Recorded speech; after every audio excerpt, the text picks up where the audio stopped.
प्रत्येक वेळी हेच होते की जेव्हा लोकांचा आक्रोश होतो तेव्हा पोलीस आणि अधिकारी समोर येतात, मात्र लोकप्रतिनिधी पळून जातात. 13 तारखेला जी कारवाई झाली त्या संदर्भात प्राण साहेबांना कल्पना असेलच, कारण की देशभरामध्ये हा विषय गेलेला आहे. परंतु सविस्तर साहेबांच्या समोर आपण हे आपलं गाऱ्हाणं मांडूया की 12 तारखेला दुपारी 3 ते 4च्या दरम्यान आमच्या लोकांना नोटिशी दिल्या. आमच्या माहितीस्तव या नोटिशी किमान 200 ते 300 घरांना नोटिशी दिल्या गेल्या. पण कारवाई फक्त 3 कातकरींची घरं आणि 3 कोळ्यांची घरं आणि 2 परप्रांतीयांची घरं आणि 1 लालबावट्याचं ऑफिस, फक्त याच्यावरच झाली. बरोबर? ही कारवाई पूर्णपणे सूडबुद्धीने झालेली कारवाई आहे आणि राजकीय दबावापोटी ही कारवाई झालेली आहे. आमच्या अभ्यासास्तव ज्या कलम 50 नुसार आम्हाला नोटीस आली ते कलम 50 सांगते की 1 महिन्याची वेळ आम्हाला दिली पाहिजे. कशासाठी? सामान बाहेर काढून ठेवण्यासाठी नाही, तर आमचे अतिक्रमण किती जुने आहेत, ते लीगल आहेत का इनलीगल आहेत हे सिद्ध करण्यासाठी. आम्हाला 12 तारखेला दुपारी नोटीस आल्यानंतर आम्ही ताबडतोब जुन्या घरपट्ट्या जमा केल्या, जातीचं दाखलं आणि सर्व कागदपत्र जमा करून वसई तहसीलदार कार्यालयामध्ये संध्याकाळी 6 वाजता नेऊन जमा केल्या त्याच दिवशी, आणि त्याची पोच घेतली. का?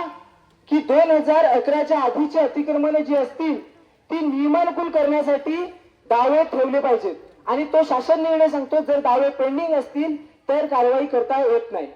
पण आमचे दावे पेंडिंग असताना सुद्धा आमच्या लोकांना टार्गेट करून करून आमच्या लोकांची घरं मोडली. ही कारवाई पूर्णपणे बेकायदेशीर झालेली कारवाई आहे. याच्यामध्ये कातकऱ्यांची घरं मोडल्यात, त्या घराला घरपट्टी आहे, 2011च्या आधीचं अतिक्रमण आहे, त्याला जातीचा दाखला आहे, अधिवास दाखला, रहिवास दाखला, वोटिंग कार्ड आहे, हे सगळं असताना सुद्धा कातकऱ्यांची घरं तोडली. आता आपल्यापेक्षा जास्ती कायदा नियम हे सर्व प्राण साहेबांना माहिती आहे. त्यांची या संदर्भात भूमिका काय आहे आणि आमची मागणी काय आहे ती आम्ही मांडूच पुढे, आम्हाला काय हवंय ते. तर त्यांनी त्यांची भूमिका स्पष्ट करावी. जी कारवाई झालेली आहे त्याच्या अनुषंगाने आपल्या ज्या काही भावना आहेत किंवा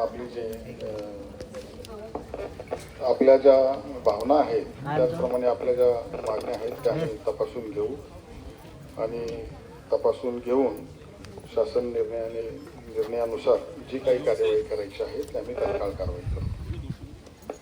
घरात ओढत असताना साहेब तपासलं नाही ते आम्हाला साहेब? नाही साहेब, आम्हाला बघा वाकड्यात आम्हाला जायचं नाही मिळत, पण आमचं एवढंच म्हणणं आहे की आमच्यावर कारवाई बेकायदेशीर झालेली आहे. तुमच्याकडे नैसर्गिक आपत्तीचा निधी आहे, ज्यावेळी पाऊस वारा वादळ येतो त्यावेळी तुम्ही ताबडतोब लोकांची राहण्याची व्यवस्था करता, पण हे कसं बेकायदेशीर आहे ते आम्हाला तुम्ही सांगून द्या. आम्ही लगेच इथून जाऊन उठून तुमची माफी मागू पाय धरून. हा बघा साहेब, हा जातीचा दाखला आहे, बघा ना, हा जातीचा दाखला आम्ही घरात नाही पिकवत, हा प्रांत म्हणजे तुम्हीच दिलेला दाखला आहे. हे त्यांच्याकडे अधिवास आहे, म्हणजे हे अधिवास म्हणजे काय तर 15 वर्षापासून राहत आहेत. ही घरपट्टी आहे त्यांची, हा भूमिहीन दाखला आहे की त्यांच्याकडे दुसरी कुठे जमीनच नाही. मग त्यांचं घर तोडलंच कसं? आणि कातकरी आहेत ना वरून, कातकऱ्यांसाठी काय शासन निर्णय आहे, काय कायदा आहे तुम्ही सांगा आम्हाला. 2011 पूर्वीची जी काही घरं आपल्याला नियमानुकूल करण्यासंदर्भात शासन निर्णय आहे त्याच्या अनुषंगाने तुमचे सर्व पुरावे तपासले जातील आणि त्या पुराव्याच्या तपासण्याच्या अंती जो काही निष्कर्ष निघतील त्याच्या अनुषंगाने पुढची कार्यवाही नक्की केली. मग तपासाच्या अगोदरच का तोडले?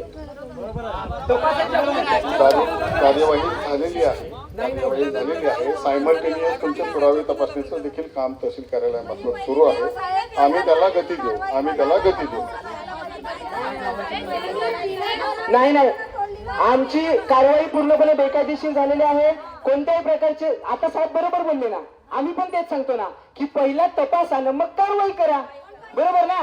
मग जे बांगलादेश आहेत त्यांच्या तुम्ही तपासणार ना मग कारवाई करणार, पण आमच्या कातकऱ्यांना बेघर केला ना. बहुत सारे अनलीगल रिसोर्ट है जो 2011 के बहुत बाद में बने हैं, 4-3 साल पहले, और उनके राजनीतिक पार्टियों, चाहे वो बहुजन विकास आघाड़ी हो चाहे वो बीजेपी हो, उनके बड़े बड़े नेताओं और उनके संरक्षण में बने हैं. उस पर कार्यवाही कब करेंगे आप लोग? क्या प्रांत का बुलडोजर उन रिसोर्टों पे चलेगा और कब तक चलेगा? इसका जवाब पत्रकारों को चाहिए.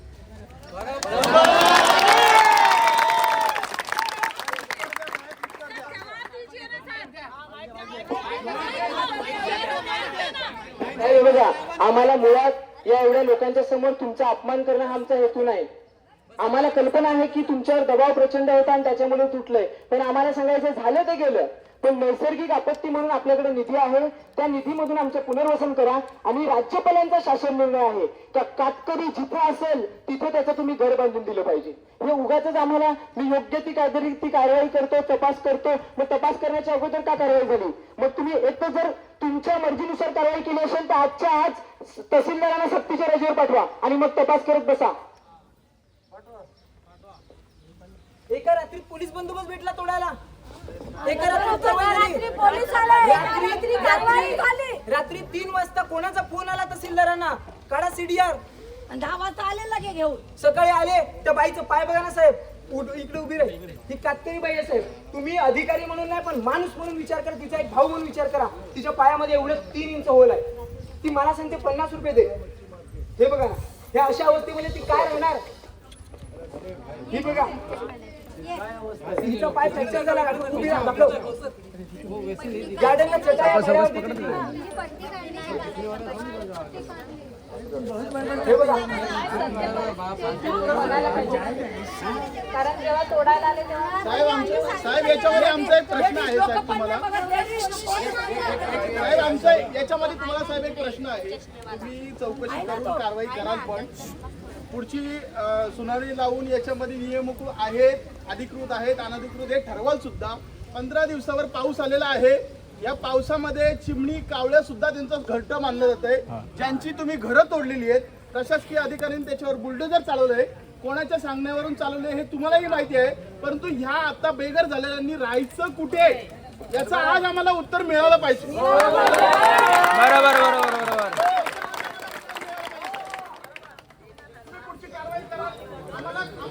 पूर्ण खात्री आहे, कायद्यावर आम्हाला भरवसा आहे.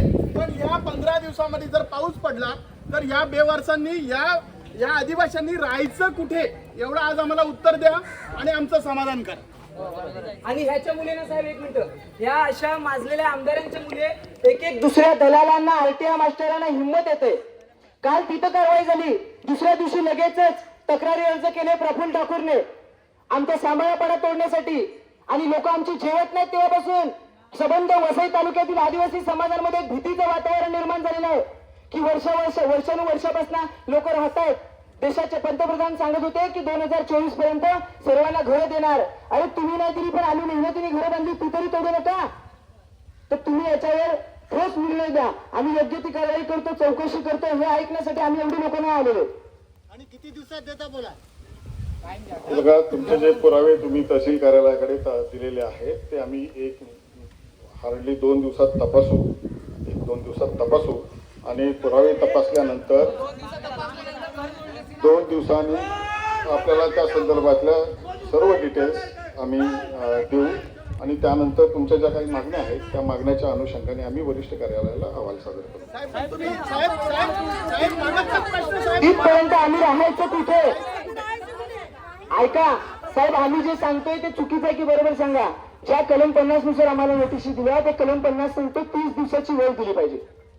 आम्ही ऐका कमेंट बाबा उगाच रे, आम्ही हे मान्य करतो 2023 ला सुद्धा आम्हाला नोटीस आली होती, पण 2023 ला सुद्धा आम्ही दावे दाखल केलेले आणि 2024 ला सुद्धा 12 तारखेला दावे दाखल केले. मग दावे पेंडिंग असताना कारवाई झाली का? तुम्ही स्वतः सांगता ना की आधी तपासून मग कारवाई करायची. स्पष्टपणे तो GR सांगतोय की 30 दिवसाची वेळ द्या. ते तुम्ही ठरवा पात्र आहेत की अपात्र आहेत. जर अपात्र असतील तरी सुद्धा 60 दिवसाची वेळ द्यायची आहे. का? अपीलात जाण्यासाठी. पण इथे न्याय ना निवाडा बुलडोजर आले ना देव धबाधब सपाट करून टाकला सगळा. आता जायचं कुठेही परिस्थिती आहे. 2 दिवसात कारवाई करता, उद्या कारवाई करता काय नाही. नैसर्गिक आपत्तीचा निधी आहे, त्या निधीमधून तुम्ही आमच्या लोकांचं आजच्या आज तिथे आम्हाला तात्पुरती तरी राहण्याची व्यवस्था करा. लोक जेवत नाहीत. झाड आहे आंब्याचं, जशी जशी सावली फिरते गोलगोल तशी तशी चटाया फिरतात गोलगोल. 12 वाजले का डोकर निंबर इकडे येते, तशी तशी गोलगोल गोलगोल फिरते. आम्ही जायचं कुठं? तुम्ही 5 मिनिटं इथे उभे राहिले तर घाम आला साहेब तुम्हाला. आमची काय परिस्थिती आहे विचार करा ना. आज तुम्ही अधिकारी बनले, पण आधी सुद्धा तुमच्या पण आई वडिलांनी बहिणीने अशाच पद्धतीने रस्त्यावर उतरून लढले असतील. हे आमचं म्हणणं आहे पोलिसांना सुद्धा की पोलीस म्हणून नाही पण माणूस म्हणून तुम्ही 1 मिनिटासाठी फक्त विचार करा की जर तुमची घरं तुटली असती तर तुम्ही काय केलं असतं. आम्हाला प्रचंड लोक आले, पैसे देतो, माझ्या बायकोच्या हातात 50,000 रुपये दिले. आम्ही सांगितलं साहेब आम्हाला पैसे नको, आम्हाला सन्मानाने जगण्याचा अधिकार पाहिजे. भारत देश स्वतंत्र देश आहे आणि या स्वतंत्र देशामध्ये जर अशी ठोकशाही राबवली जात असेल तर त्यांच्यावर कारवाई झाली पाहिजे. आणि वरून लोकांमध्ये चुकीचा मेसेज पठवण्यासाठी महसूल डिपार्टमेंट स्टेटमेंट करते की चुकीच्या पद्धतीने कारवाई केली. ही कारवाई जर चुकीची आहे ती कशी चुकीची आहे आणि कशी बरोबर आहे. जर कारवाई बरोबर असेल तर फ्रान्स साहेबांनी आम्हाला पटवून सांगावं की नाही कारवाई बरोबर आहे, आम्ही सगळे निघून जातो ना इथून, आम्ही तुमचे पाय धरून माफी मागतो. पण आम्ही चुकीचे नाही ते आमचा ठाम विश्वास आहे. आम्ही जर बांगलादेशी असलो असतो, आम्ही जर चुकीचे असले असतो तर या ठिकाणी एवढ्या मोठ्या संख्येने आलो नसतो. आणि बांगलादेशावर कधी कारवाई होणार तिथल्या, ते बांगलादेशी बीजेपीच्या सोबत आहेत. पोलिसांचं गोपनीय खातं करतंय काय, आम्ही आमच्या आयटमसाठी स्टेटस ठेवलं का पोलिस पहिला बघतात आणि तिथं पाहिजे तेवढी बांगलादेशी ते बीजेपीच्या पाठी फिरतात. त्यांच्यावर का नाही कारवाई करत, फक्त दांडुकशाही आमच्यावरच राबवणार का. बांगलादेश वाल्यांकडून हप्ता भेटतात ना त्यांना. कधी कधी आम्ही आरोप करतो, देऊन नाही सगळे पोलीस सारखे नसतात, कधी कधी आम्ही आरोप करतो की हा इमानदार चांगला व्यक्ती, हा अधिकारी चांगला, हा व्यक्ती, पण ह्याचा अर्थ असा आहे की सगळे टेबला खाऊन यांच्याकडे पाठीले जातात. हे नुसतंच रिसॉर्ट दाखवले मिळत नाही, आदिवासींची घरं तुटतात आणि रिसॉर्ट एवढे मोठे मोठे ते शिल्लक कसे बाकी का ते रिसॉर्ट आल्याकडून खप्पे जातात, त्यांना पाहिजे तसा माल जातो. आम्ही त्याला आमच्या भाषेमध्ये पनीर बोलतो की टेबला खाल्लं पनीर घेतला जातो म्हणून हे रिसॉर्ट आतापर्यंत राखलेले आहेत. काय रिसॉर्ट तुटत नाही लोकांचे, आदिवासी घरं काय म्हणून तुटतायत. त्याच सर्वेमध्ये साहेब मार्टिन रिसॉर्ट आहे ना, त्याच सर्वेमध्ये आनंद रिसॉर्ट आहे ना. मग जर तुम्हाला दबाव होता कारवाई करायची होती तर पाडायची होती 4 रिसॉर्ट, सगळ्यांवरच कारवाई करा. 4 रिसॉर्ट पाडायची होती आणि दाखवायची होती कारवाई. पण रिसॉर्टवर कारवाई नाही होऊ शकत ना. आणि रिसॉर्टला नोटीस गेली तर रात्री स्टे येईल, पण आमच्या लोकांना स्टे म्हणजे काय तर माहितीच नाही. घाबरायला अख्ख्या गावाने पत्रे उतरवून ठेवले घराचे सगळ्या लोकांनी. सर किसी के दबाव में आप लोगों ने ये कार्रवाई की थी क्या, इसका तो जवाब दे दीजिए. रिसोर्ट के लिए आपके पास जवाब नहीं है तो किसके दबाव में ये कार्रवाई की गई थी, इस बात का जवाब पत्रकारों को दे दीजिए. मैडम उनको नौकरी करना है. अगर वो बोल दे अभी कि रात को 3 बजे किसका फोन आएगा तो ताबड़तोड़ नौकरी चली जाएगी. हमें उनके पेट पे पैर नहीं देना है. हमारे पेट पे पैर दिया लेकिन हम पेट पे उनके पैर नहीं देंगे. वो भी एक इंसान है. साहेब आता याच्यामध्ये आमची एक रास्त मागणी आहे. तुम्ही शासकीय अधिकारी आहात, आम्हाला तुमच्याकडून न्यायाची अपेक्षा आहे. आम्ही तुमच्याकडे न्याय मागू शकतोय. आज साहेब आम्हाला तुम्ही न्याय द्या, नाहीतर आम्ही आज इथेच बसणार आहोत. तिथं पण आम्हाला उघड्यावर बसायचंय आणि इथं पण उघड्यावर बसायचंय. आज तुमच्याकडून आम्हाला शब्द पाहिजे. एवढ्या दिवसामध्ये तुमचं घर तरी बांधून देतोय, नाहीतर आम्ही इथून उठणार नाही साहेब. आम्ही बेकायदेशीर कसे आहोत, तुमची कारवाई कशी कायदेशीर झाली, ह्या 2 गोष्टी पटवून सांगा. जर आम्ही चुकीचे असतील तर आम्ही जातो, नाही तर मग पोलिसांनी किती आम्हाला रूळ दे, किती लाठीचार्ज करू दे, आम्ही आमदाराच्या घरावर जाणार. मग नाही आम्ही थांबत. हे उघड्यावर इथे नाही राहणार. इथे उघड्यावर बसल्यानंतर लोकांचा रस्ता बंद होतो. आमदाराच्या ओट्यावर तरी आम्हाला बसू, माझी बायको भांडी बसेल त्याची, जेव्हा आम्हाला उष्ट दिलं तरी चालेल.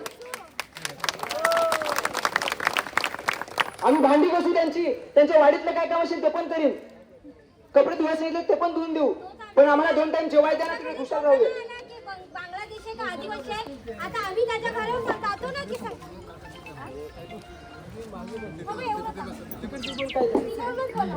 त्याने हे तर सांगू की आम्ही कोण बांगलादेशी आहे, कोण आदिवासी आहे. बांधून द्या हे हवा आम्हाला कराल सांगतात ते. त्या हवासा घ्या नाही करून देत तर आम्ही हे जागा सोडणार नाही. आम्ही लाल बावटा जिंदाबाद, लाल सलाम, लाल सलाम. इथेच दिले तरी काय नाही, आम्ही जागा सोडणार नाही. आदिवासींचं अन्न, वस्त्र आणि निवारा आज हिसकावून घेतलेला कोण आहे. कोण ते मुद्दा कायदेशीर मुख्य आहे हिसकावलेलं तर बोलून घ्यायचे. साहेब तुमच्याकडून आम्हाला न्यायाची अपेक्षा आहे. तुम्ही गप्प राहू नका साहेब. आश्वासनाची अंमलबजावणी झालीच पाहिजे. घर के बदली घर दो, घर के बदली घर दो. लड़ेंगे, हम हमारा हक मांगते. अरे हम हमारा हक मांगते. अरे ये कैसी आजादी है, अरे ये कैसी आजादी है. आमदार खाते तुपाशी, अरे आमदार खाते तुपाशी. ये तो एक लढाई है.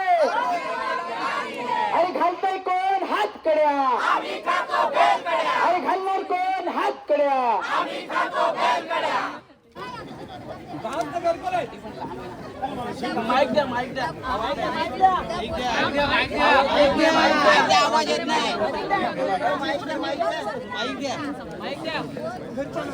आता पाऊस येणार आहे त्या लोकांनी कुठे राहायचं आमची घरं जी तुटल्यात ती कायदेशीर तुटल्यात का पाऊस समजा 15 दिवस त्याच पाऊस आला तर मग काय करणार त्याची व्यवस्था करू नका तुम्ही. त्यांची जी काय राहण्याची व्यवस्था आहे तुमची कारवाई तुम्ही 1 महिन्यानंतर करा कागद तपासून पण त्यांना राहण्यासाठी काही सोय करा त्यांची मग न तपासा तुम्ही कशी राहता तुम्ही? मग हे पुरावे हे दाखवतो काय आम्ही. पुरावे आहेत? मग न आम्ही तपासा कोणी कोणती कशी बांधून द्या ऐका कलम 50 नुसार जी नोटीस दिली ती त्याच्यामध्ये तपासण्याची तरतूद आहे न तपासता तोडलीच कशी कोणाच्या दबावाखाली तोडली तहसीलदारांनी जी तपासलेली होती सकृत दर्शनी ती 2011 नंतरची आढळलेली आहे. तुम्ही जर काही आता वाढीव मग हे पुरावे काय आहेत? तुम्ही जे काही वाढीव पुरावे दिलेले असतील तर ते तपासून आम्ही घ्या. परंतु या 10 घरकुलांचं तुम्ही आता करणार काय? 15 दिवसात पाऊस येईल. कुठं त्यामुळे राहायचं राहायची सोय तुम्ही करा महिन्यानंतर तपासून. एवढं सांगा आम्हाला. नाही रिसॉर्ट जी आहेत ती 2011च्या आधीची होती का मग त्यांचे दावे पेंडिंग होते का मग त्याच सर्व नंबर मध्ये महेंद्र पाटलाचं घर आहे ते का नाही तुटलं ते बीजेपीचे आहेत म्हणून का या सर्व बाबी तपासून घेऊन मग आमची जागा तुटली ना, ही कशी काय तुटली? ही तपासणी नाही ना, मग ही कशी काय साहेब तुटली? कधी मग आमची साहेब तुम्ही प्रशासकीय उत्तर देताय त्याच्याबद्दल आम्हाला शंका नाहीये. तुम्ही प्रशासकीय उत्तर देताय त्याच्याबद्दल आम्हाला शंका नाहीये. 15 दिवसावर पाऊस आलेला आहे. या 10 घरकुलातल्या माणसांनी राहायचं कुठे? पाऊस आला तर कुठं राहायचं ते सांगा. पाऊस आल्यानंतर त्यांनी राहायचं कुठं? त्यांनी बायका पोरांना घेऊन राहायचं कुठं? मग आम्ही राहायचं कुठे एवढं सांगा. पुढे काही उत्तर नाही. पुढे काही उत्तर देणार नाही. नाही साहेब, आम्ही एवढंच असं सांगा, आम्ही राहायचं नाही. कागदावरचे घोडे नाचून आम्हाला तोंडाला बसा ना, बसा इथं. साहेब काय उत्तर देत नाही मग बसा